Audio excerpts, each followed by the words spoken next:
గెలుపు ఖాయమైపోతూ ఉండటంతో కొంత కాంగ్రెస్ శ్రేణుల్లో చాలా వరకు ఉపశమనం కనిపిస్తుంది. ఇప్పుడు కాంగ్రెస్ వైపు చల్లటి గాలులు వీస్తూ ఉంటే బీఆర్ఎస్ శ్రేణుల్లో మాత్రం ఆ వేడి అలాగే కొనసాగుతుంది. కౌంటింగ్ కేంద్రాల నుంచి బీఆర్ఎస్ కౌంటింగ్ ఏజెంట్లు బయటకు వచ్చేస్తున్నట్టుగా తెలుస్తోంది. 4వ రౌండ్ కంప్లీట్ అయ్యేసరికి బీఆర్ఎస్ కంటే కాంగ్రెస్ అభ్యర్థి 9,501 ఓట్ల మెజార్టీలో ఉన్నారు. కాంగ్రెస్ అభ్యర్థి గెలుపు దాదాపు ఖాయమైపోయింది. ఏకంగా 12,650 ఓట్ల ఆధిక్యంలో కాంగ్రెస్ అభ్యర్థి ఉన్నారు. మరో రౌండ్ పూర్తయ్యేసరికి కాంగ్రెస్ అభ్యర్థి తన ఆధిక్యాన్ని పెంచుకుంటూ వస్తున్నారు. ఏ రౌండ్ లో కూడా బీఆర్ఎస్ అభ్యర్థి కాంగ్రెస్ అభ్యర్థిపై ఆధిక్యాన్ని చూపించలేకపోయారు. ఏ రౌండ్ లోనూ కాంగ్రెస్ అభ్యర్థి బీఆర్ఎస్ అభ్యర్థిపై ఆధిక్యాన్ని చూపించలేకపోయారు.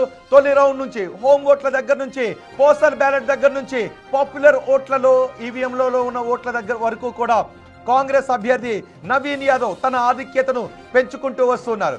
ఇక 5 రౌండ్లు బహుశా మిగిలి ఉన్నాయి. ఈ 5 రౌండ్లలో భారీ ఆధిక్యాన్ని నవీన్ యాదవ్ ఆయన జేబులో వేసుకునే అవకాశం కనిపిస్తుంది. ఆయన ఖాతాలో వేసుకునే అవకాశం కనిపిస్తుంది. జూబ్లీ హిల్స్ ఓటర్లు బీజేపీ చేసిన ఆరోపణల్ని పట్టించుకోలేదు. బీఆర్ఎస్ ఆరోపణలను పెడచెవున పెట్టారు. అక్కడ బుల్డోజరా కారా అంటూ బీఆర్ఎస్ శ్రేణులు పెద్ద ఎత్తున ప్రచారం నిర్వహించాయి. అంతేకాదు బీహార్ మాదిరిగా ఇక్కడ కూడా జంగిల్ రాజ్ అంటూ జూబ్లీహిల్స్ నియోజకవర్గంలో మాటలు వినిపించాయి. రౌడీ షీటర్ కుమారుడు అంటూ నవీన్ యాదవ్ని పెద్ద ఎత్తున విమర్శించారు. కానీ నవీన్ యాదవ్ గత 2 సార్లు 2014లో 2018లో ప్రజాక్షేత్రంలో ఆయన పోటీకి నిలిచారు. ఎంఐఎం నుంచి ఒకసారి, ఇండిపెండెంట్ నుంచి ఒకసారి. అప్పుడు ఓటమి పాలు కావడంతో ఆయనపై జూబ్లీ హిల్స్ ప్రజల్లో సానుభూతి కూడా ఎక్కువ ఉంది. కానీ మాగంటి సునీతపై మాత్రం మాగంటి గోపీనాథ్కు సంబంధించి సానుభూతి ఎక్కడా కూడా కనిపించలేదు. మరో రౌండ్ పూర్తయ్యేసరికి 12,651 ఓట్ల ఆధిక్యంలో కాంగ్రెస్ అభ్యర్థి దూసుకుని వెళ్లిపోతున్నారు. ఈ మెజార్టీ ఇంకా పెరిగే అవకాశం కనిపిస్తోంది. మొత్తం కౌంటింగ్ ప్రక్రియ పూర్తయ్యే సమయానికి మాగంటి గోపీనాథ్ 2023 అసెంబ్లీ ఎన్నికల్లో సాధించిన 16,000 ఓట్ల మెజార్టీని ఇప్పుడు నవీన్ యాదవ్ బ్రేక్ చేసి సరికొత్త మెజార్టీని అక్కడ రికార్డ్ చేసే అవకాశం చాలా స్పష్టంగా కనిపిస్తోంది. తెలుగు రాష్ట్రాల ప్రజలు జూబ్లీ హిల్స్ ఫలితాలతో పాటు బీహార్ ఫలితాలని చాలా ఆసక్తిగా ఎదురు చూస్తున్నారు. నిజానికి 2 హీట్ వేవ్స్ తెలుగు రాష్ట్రాల ప్రజలకి ఈరోజు 2 హీట్ వేవ్స్ ఉన్నాయి. ఒకటి బీహార్ ఎన్నికలు, 2 జూబ్లీ హిల్స్ ఎన్నికలు. జూబ్లీ హిల్స్ ఎన్నికల్లో చాలా వరకు ఫలితం పై క్లారిటీ వచ్చేస్తుంది. నవీన్ యాదవ్ మీరు బిగ్ టీవీ స్క్రీన్ పైన చూస్తున్నారు. నవీన్ యాదవ్ కాంగ్రెస్ శిబిరంలో ఇప్పుడు ఆనందం కనిపిస్తుంది. అంతా తానై ముఖ్యమంత్రి రేవంత్ రెడ్డి అంతా తానై ఈ ఎన్నికల బాధ్యతను తన భుజస్కంధాలపై వేసుకున్నారు. ఈ ఎన్నికల్లో తమ అభ్యర్థిని గెలిపించాలి అని ఆయన ఒక వ్యూహాత్మకంగా మంత్రులందరినీ కూడా ఇంటింటికి వెళ్ళాలి అని వ్యూహాత్మకంగా ఆయన ఎన్నికల ప్రచారం దగ్గర నుంచి ఎలక్షనింగ్ వరకు కూడా అంతా రేవంత్ రెడ్డి తానే నడిపించారు. అందుకే నవీన్ యాదవ్కి ఇంతటి ఘన మెజారిటీ సాధ్యమైంది. బాకీ కార్డ్ బీఆర్ఎస్ ఒకసారి బాకీ కార్డు కూడా రిలీజ్ చేసింది. కానీ బాకీ కార్డుతో మాకేం బాకీ లేదు, సంబంధం లేదు అని జూబ్లీ హిల్స్ ప్రజలు చెప్తున్నారు.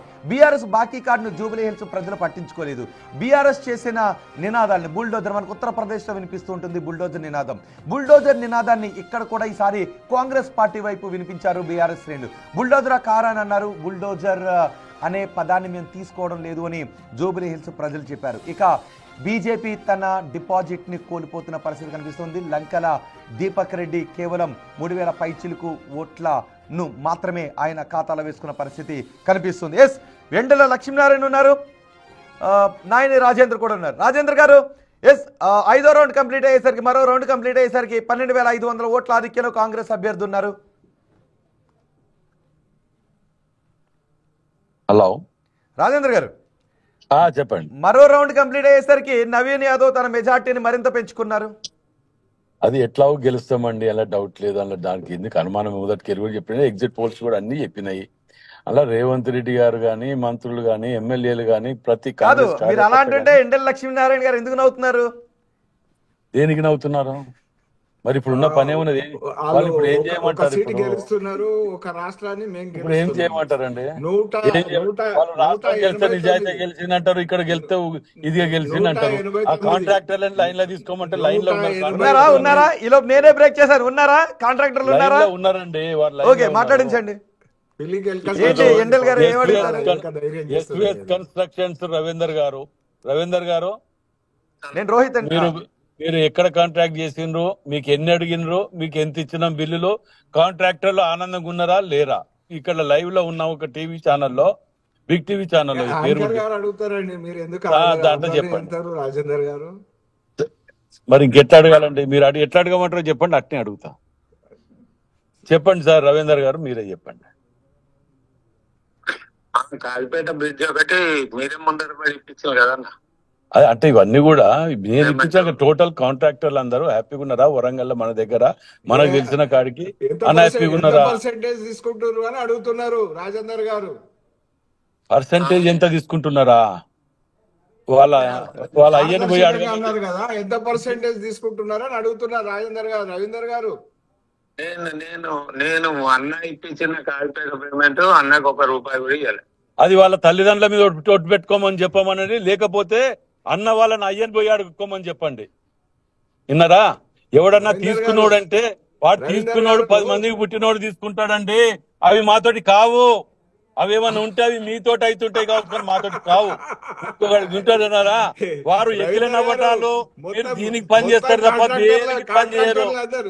మేము అన్నమాట ఇప్పుడు మీకు గుర్తుంటే, మేము అన్నమాట మీకు సరిగ్గా అర్థమయ్యి ఉంటే ఆత్మహత్య చేసుకుంటారు. ఇలా విన్నారా? ఇక వద్దు దీని గురించి. మీ నిజాయితీ కలపమంటేనే కలిపాను, కాంట్రాక్టర్ కలపమంటేనే కలిపాను.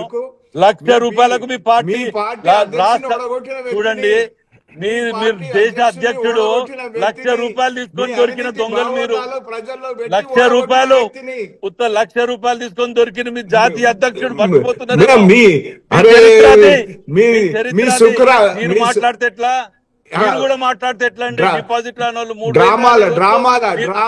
మాట్లాడి నవ్వుతే పరిష్కారం అవుతుందా? పరిష్కారాలు కావు. ఓట్ల రాజకీయాలలో ఎందుకు నిరూపించుకోవాలి. పార్టీ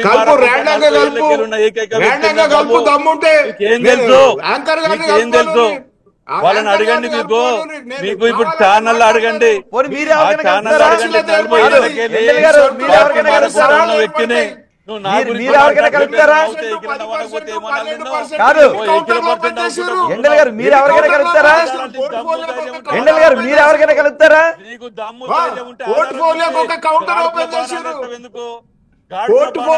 కౌంటర్ ఓపెన్ చేసిర్రు రాజేందర్ గారు.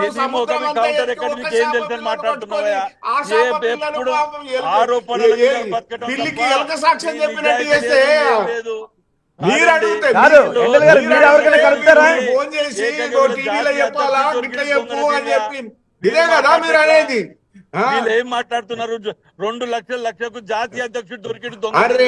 అది మాట్లాడతారు. మీరు తయారు చేసిన కేసు బలైనరు, కాంట్రాక్టర్ ఎంత పర్సెంటేజ్ తీసుకుని అంటున్నాడు. సిగ్గు లేకుండా కుట్రలకు బలైన అంటాడు. జాతీయ అధ్యక్షుడు 2 లక్షలు తీసుకుంటే కుట్ర అయితే ఇది ఎక్కడ పరిస్థితి అండి?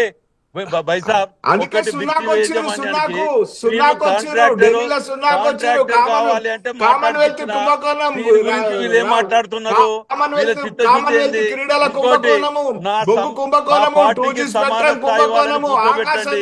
ఇలాంటి వాళ్ళని వచ్చిన సగం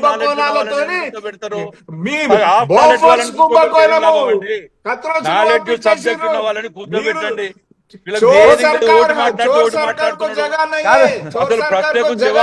ఓకే ఉన్నదా?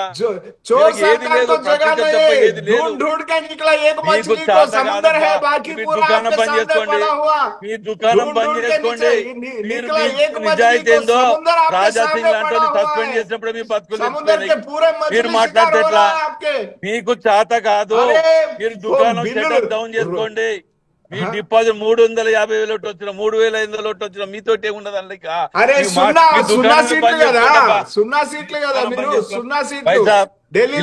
తోటి ఏం మాట్లాడిపిస్తాం?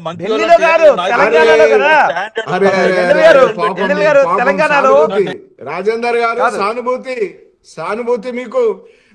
ఎందుకంటే ఓడగొట్టినోని 2 సార్లు ఓడగొట్టినోని మీకు మీకు తెలుసు. Rajendra phone line cut try చేస్తాను. ఎండల్ గారు, లక్ష్మీనారాయణ గారు I am Nine- sticking 9-4 on my combined. word and my allegation. Any contractor can make personally what is the things are going on. Okay, మీరు కూడా కాల్ చేసింది. ఓకే, ఎండ లక్ష్మీనారాయణ గారు, లేదండి, బిగ్ నేను అప్డేట్, బిగ్ అప్డేట్, నేను బిగ్ ఫోన్లో update, ఇబ్బంది, బిగ్ టీవీలో అప్డేట్. ఇబ్బంది పెట్టదలుచుకోలేదు. ఎండల్ గారు, ఇబ్బంది ఎండల్ గారు, బిగ్ ఆవేదన అప్డేట్. చెప్తున్నాం. ఎన్డీఏ 190 స్థానాల్లో ఆధిక్యతను కనబరుస్తోంది. ఇక్కడ కాంగ్రెస్ విజయం కన్ఫర్మ్ అయిపోయింది జూబ్లీ హిల్స్ లో. అటు బీజేపీ కనీవిని ఎరుగని రికార్డు స్థాయిలో విక్టరీని సాధించుకుంటోంది. 243 స్థానాలున్న బీహార్ అసెంబ్లీలో 190 స్థానాల్లో బీజేపీ లీడ్ ని కొనసాగిస్తోంది. మహాగఠబంధన్ కనీసం కాంగ్రెస్ పోటీ చేసిన స్థానాలన్నీ కూడా ఆధిక్యతను చూపించలేకపోతోంది. 50 స్థానాలకు మహాగఠబంధన్ పడిపోయింది. ఇతరులు 3 చోట్ల మాత్రమే ఆధిక్యతను కనబరుస్తున్నారు. జనస్వరాజ్ పార్టీ ఎవరి అవకాశాలను గండికొట్టింది. ఎంఐఎం ఎవరి గెలుపు అవకాశాలను ఛిద్రం చేసింది. ఈ పోస్ట్ మార్టం జరగాలి. కానీ ఒకసారి చూడండి, బీహార్లో ఎన్డీఏ 190 స్థానాల్లో ఆధిక్యతను కనబరుస్తోంది. మ్యాజిక్ ఫిగర్ దాటి దూసుకు ముందుకు వెళ్ళిపోతోంది. ఈ గెలుపుకు కారణం ఏంటి? ఎన్డీఏ గెలుపుకు కారణం ఏంటి?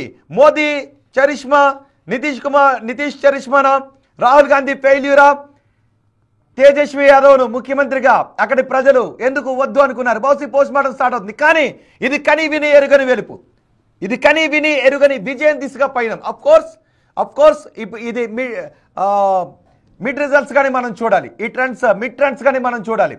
ఇంకా చాలా రౌండ్లు ఉన్నాయి. కానీ ఏకంగా కాంగ్రెస్ ఇప్పుడు ఆ మెజార్టీని సాధించడం దాదాపు అసాధ్యం. బీహార్లో 190 స్థానాలు. ఒకవేళ ఇదే ట్రెండ్ కొనసాగితే ఎగ్జిట్ పోల్ అంచనాలన్నీ బ్రేక్ అయిపోయి 200 మెజార్టీ దిశగా, 200 స్థానాల దిశగా బహుశా బీహార్లో బీజేపీ వెళ్లే అవకాశం కనిపిస్తుంది. బీజేపీ శ్రేణిలో